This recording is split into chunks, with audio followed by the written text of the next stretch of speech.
And since 16 out of the 17 Philippine presidents came from Luzon, we can easily assume and conclude na naghihirap ang Pilipinas dahil sa inyo dyan sa Luzon. Kayo ang dahilan kung bakit naghihirap ang bansa.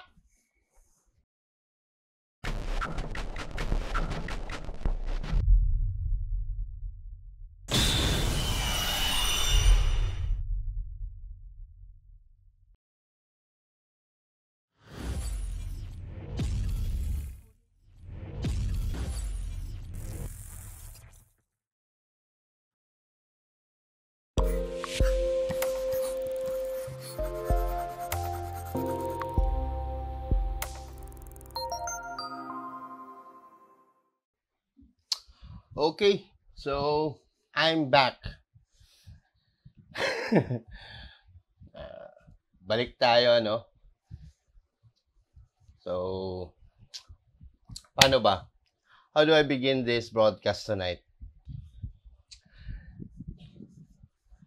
So, for everyone here in Davao City, I hope you enjoyed your celebration sa Araw ng Davao. Wakan Davao. I'm pretty sure na yung mga rally natin kanina, yung celebration yun, turned out to be a rally kanina. I wasn't able to participate, but, you know, it is what it is. Yung concern ko tonight, kasi hindi talaga ito yung plano na i-broadcast ko sana eh. This isn't the one that I was supposed to talk about tonight, but it just so happened, may nakita tayong mga post which triggered my opinions kasi you know as I've always said na I'm politically neutral. Wala akong kinakatigan o pinapanigang iisang side when it comes to politics. Kasi I am not pro-politics. However, I am into the advocacy of living in a safe space. So I'm hoping we are all on that same level, ano. Na we are hoping na peaceful yung pamumuhay natin, maganda yung pamumuhay natin, hindi magulo. We can eat at least 3 times a day. Kahit tinatawag niyo po kaming Sub-Saharan African level yung Human Development Index namin, kumakain naman po kami ng 3 beses ang araw, may merienda pa nga. Tsaka, yun na nga. Anyway, share ko po ang ating nakita tonight. Yung pong naging dahilan kung bakit po tayo nag-broadcast ngayong gabi. Ano? So, yan po. Yan po ang nakapagpa-trigger sa akin. Kaya nga po, yung title ng ating broadcast ngayon, pertaining dito. This post was from yesterday, pero kanina ko lang po siya nakita. Na-share po siya sa Facebook feed, news feed ko. So, tiningnan ko din. Yung po nakalagay dyan, no? This all came from Twitter, or now popularly known as X. So, kung makikita nyo po, nakalagay po dyan, kung babasahin po natin, tingnan, mga installer ng tempered glass, nagrally para kay Duterte. And then, blurry yung picture. Yung image, blurry. Kasi po, video po yan. Screenshots to eh. Screenshots kasi ito siya. Pero, yan po yung kinuha. So, let's browse kung ano ba ang nandun. Yan po. Sarap makagawa ng pork bacon pastil. Oh. Alam nyo na, ang i-boycott, sarap buhusan ng dugo ng baboy. Ito yung mga salot sa Mindanao. Ha ha ha ha. Okay, sige. Ito na. Tingnan mga installer ng tempered glass, nagrally para kay Duterte. Kung makikita nyo po, nung pinost na po yung video, sino mo yung tinutukoy na taga-install ng tempered glass? Mga kapatid ko po yung Muslim. May mga nakatundong, may mga nakakopya. Kopya po yung sa lalaki. So, installer ng tempered glass. Ha, ha, ha, ha, ha, ha. Diyos ko, mga bobo. Kanina pa ako natatawa dito, promise. Mula Reddit hanggang dito talaga. Ha, ha, ha, ha, ha. Ha, ha, ha, ha, ang gago. Sana mag-grant na yung wish nila na mahiwalay sa Luzon. Diyos ko. Okay, bad words. Inanyo. Ha, ha, ha, ha. Installer ng tempered glass ang... Okay. Shoota. Tawang-tawa ako sa installer ng tempered glass. Hayop. Di ko kinaya yung installer ng tempered glass. Hype ka. Ha, ha, ha. Napakahayop na sa mga installer ng tempered glass. Gago. Installer ng tempered glass. Andyan ba si tempered glass queen, Shaira? Ha, ha, ha, Shutek. Natawa ako sa installer Loko ka po. Have, installer. Mga bobo. At the end of the day, kulong pa rin. Ha, ha, ha, gago. So, yan po yung nakapagpa-trigger sa akin ngayon to go online. Yan po yung dahilan.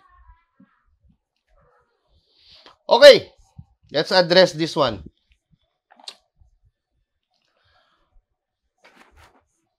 First and foremost, wala pong masama sa pagnenegosyo o pagtatrabaho ng pag-install ng tempered glass.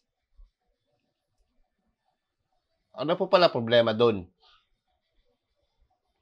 Totoo po, karamihan sa mga kapatid ko pong Muslim na nasa Luzon and even here in Mindanao, kahit dito sa amin sa Davao, we engage in different types of work and businesses. Pero legal. Oo, madalas. Nandun sila sa sidewalk, kinakain na nga yung sidewalk. Pero, at the very least, hindi naman po illegal yung ginagawa nila Ano pala kung installer ng tempered glass, yun na ba yung prejudice o yung tingin niyo sa lahat ng mga Muslim? Tapos sinabi nyo pa dun sa post na sila yung mga tagagulo ng Mindanao. Hindi naman kayo magulo sa Mindanao Naging magulo lang yung Mindanao dahil sa inyo. Ayoko sanang maging emotional dito, pero una, I'm from Mindanao. Pangalawa, Muslim pa talaga ako. Parang personalan. O di personalan na rin tayo. Nakailang bad words din kayo sa mga pinost nyo doon sa Twitter. Kasi hindi nyo kaya mag-post dito sa Facebook Kaya doon kayo, feeling elite. Kasi nga Twitter. Diba? O sige, pag-usapan natin. No holds bar na rin siguro kasi, diba, yun naman yung philosophy ninyo. You give what you get. And you always proclaim the golden rule. Do not do unto others what you don't want others to do unto you. O sige, gawin natin.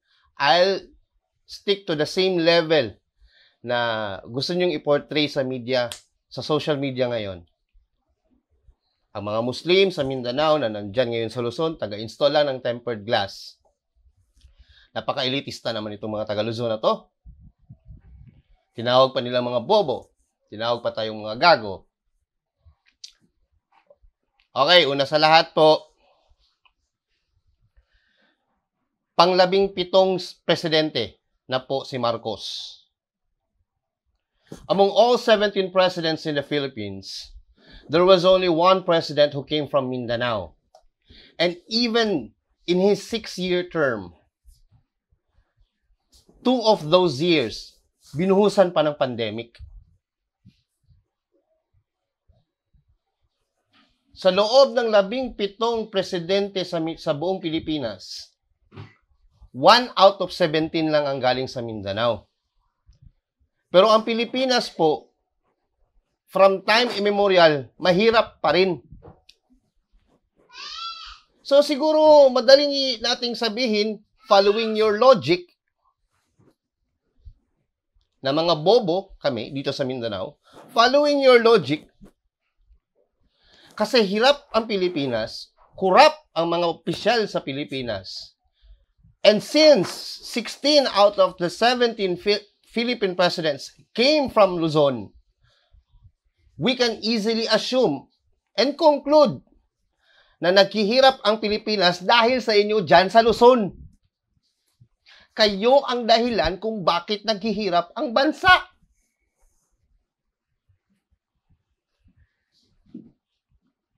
Taga-install kami ng tempered glass. Ano kayo? Bayan ng kurap. Bayan ng magnanakaw. Bayan ng mga sinungaling. Imperial Manila. Kakatawa. Hindi kayo imperial. Ano tawag sa inyo? Abusado ng Pilipinas. Kayo ang mga Pilipino na inialay ni Magellan sa Espanyol. Kayo ang mga totoong alipin ng Espanya. Nung sinabi ni Magellan na ipinunuklaman niya na po ang yung sinakop niya bilang Pilipinas, bilang alay niya kay King Philip, kayo po yung mga alipin na inalay. Kayo po dyan. Ang Mindanao po na natiling independente. Hindi po kami nasakop ng mga Espanyol. Kayo yung mga alipin. And ever since, sinakop na kayo ng Espanyol, sinakop na kayo ng mga Amerikano at mga Hapon, ilang mga mananakop na dito ang dumating, kayo ang parating inaalay. Kami ang parating lumalaban. Kami ang totoong malaya. Hindi kayo. Gusto nyo humiwalay ang Mindanao sa Pilipinas? Ha, nakakatawa. Fruit basket of the country kami sa Mindanao. Anong mangyayari sa inyo? 1 taon o 2 taon lang siguro? Wala na. Baka pati Visayas gusto na rin maging independent.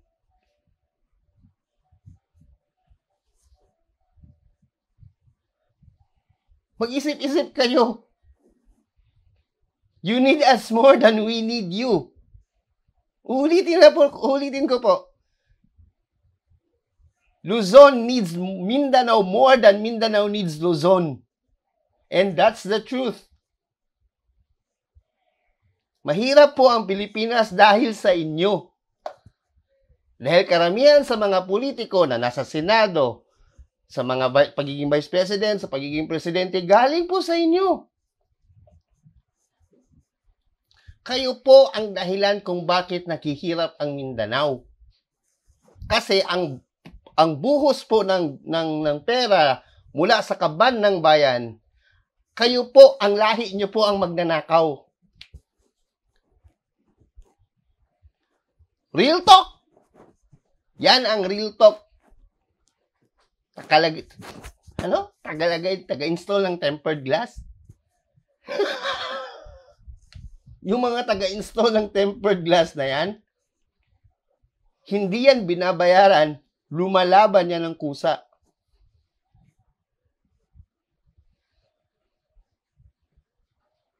Huwag niyo po kaming maliitin dito sa Mindanao. Kaya naming mabuhay kahit wala po kayo.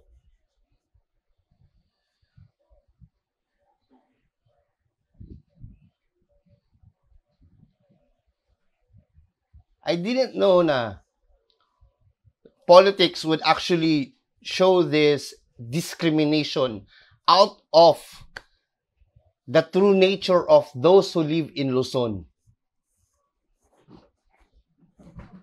Politics lang pala magpapalabas sa inyong tunay na kulay. Kung ano ang tingin nyo dito sa amin sa Mindanao. Alam namin na elitista kayo. Alam namin na mababa ang tingin nyo sa amin. Alam namin yan. Pero hindi po likas na mga basag ulo ang mga nasa Mindanao. Huwag nyo lang po kaming unahan. Hindi rin po likas sa amin ang umatras. Hindi likas sa amin ang umatras. Palaban po kami dito sa Mindanao. Tandaan nyo po yan. Tandaan nyo, inimbento ng mga Amerikano ang 45 dahil sa hirap na nahihirapan silang sakupin ng Mindanao. They resulted to invent the 45 caliber gun para lang mayroon silang reserba sa pakikipagbaka nila sa pagsakop sa Mindanao. Kayo po dyan sa Luzon, parati po kayong tiklop.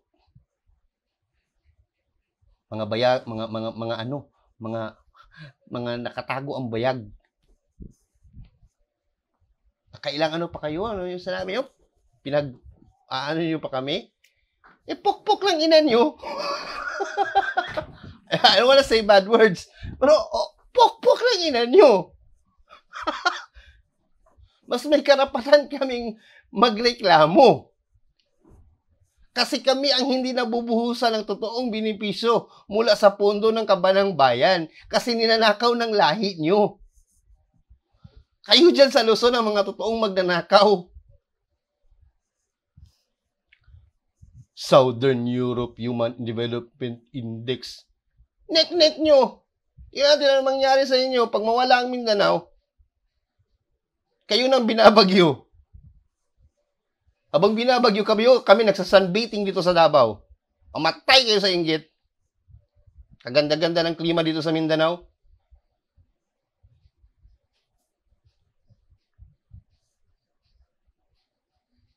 Ano problema nyo sa mga Muslim?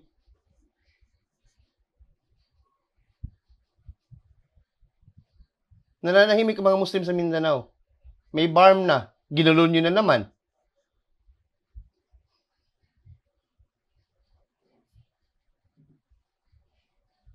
Anong gusto nyo?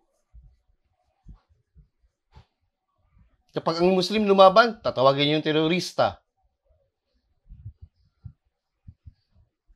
Pero inunahan ninyo.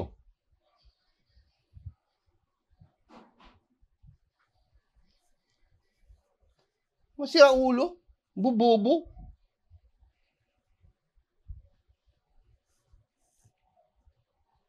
Nag-install ng tempered glass. Nek-nek nyo. At least, marangal.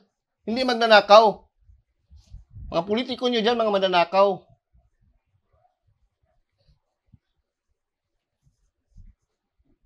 Kayo mismo, nagtatarayduran.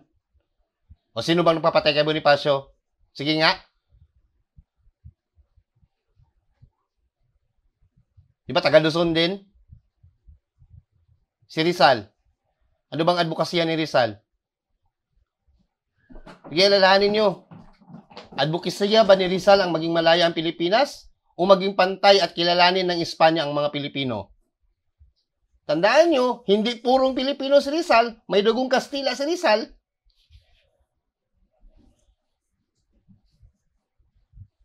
Kasi kung purong Pilipino yan si Rizal, hindi ganyan yung pangalan niya. Yung Pilipino lang sa kanya, ano? Protasio. Ano ba? Jose Protasio Mercado Alonso Irialonda. Saan doon ang Pilipino ang pangalan? Sige nga.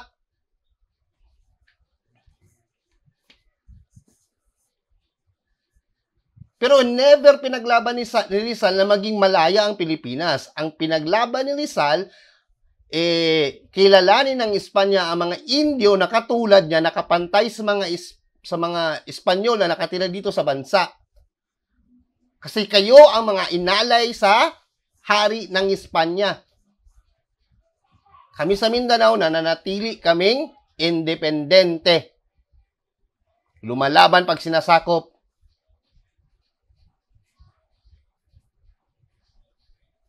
Kaya yabang? Parang sino?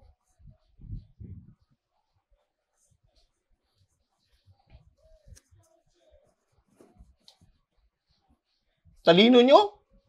O sa sobrang talino nyo, hanggang ngayon, mahirap pa rin ang Pilipinas. So, sinong sisisihin natin? Sige nga. Sige. Ako, marami akong mga kaibigan ng taga Luzon. Sa totoo lang. Pero itong mga ganitong klaseng tao kasi na nagpo-post ng ganito,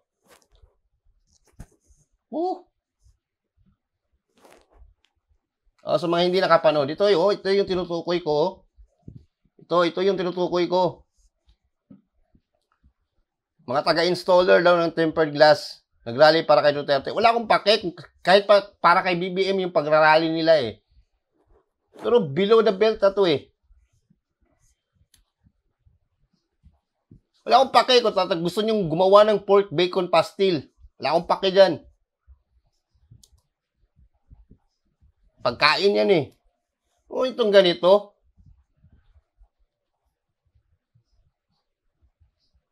Yun yung label ninyo sa mga taga Mindanao na Muslim. Taga-install lang ng tempered glass. Talaga, tandaan nyo ha, sa amin itinanim ang mga pagkain na nandyan sa mesa ninyo sa Luzon. Yung mga prutas nyo dyan, karamihan dyan galing sa Mindanao. Kaya mahiya kayo sa balat nyo. Yung mga taga Mindanao ang nagtanim pero nasa lamesa nyo. Yung GDP ng Mindanao hindi maibalik-balik yung buo. Kasi nasa kaban ninyo. Yung industrialisasyon nandyan sa inyo. Pero yung agrikultura, tinatawag yung probinsya, nandito sa amin. Kasi kailangan maging balanse. Sa inyo, kunwari yung industrialisasyon, sa amin yung agrikultura. Kasi kung mayroong dyan na mawala, kung yung buong Mindanao magiging industrialized, mapipilay ang Luzon. Kasi wala ng tanim na mabubuhay dyan dahil kayo ang tinatamaan parati ng El Niño at La Niña. Kami ang totoong tropical island of the Philippines. Iyak kayo sa mga balat nyo. Tempered glass, taga-install ng tempered glass. Mukha nito mga pangit na to. Buti sana kung matatalino kayo. Makipagdiskurso kayo gamit ang utak. Utakan tayo. Walang below the belt. Kung gusto niyo pag-usapan ng relihiyon, sige. Let's talk about religion and God.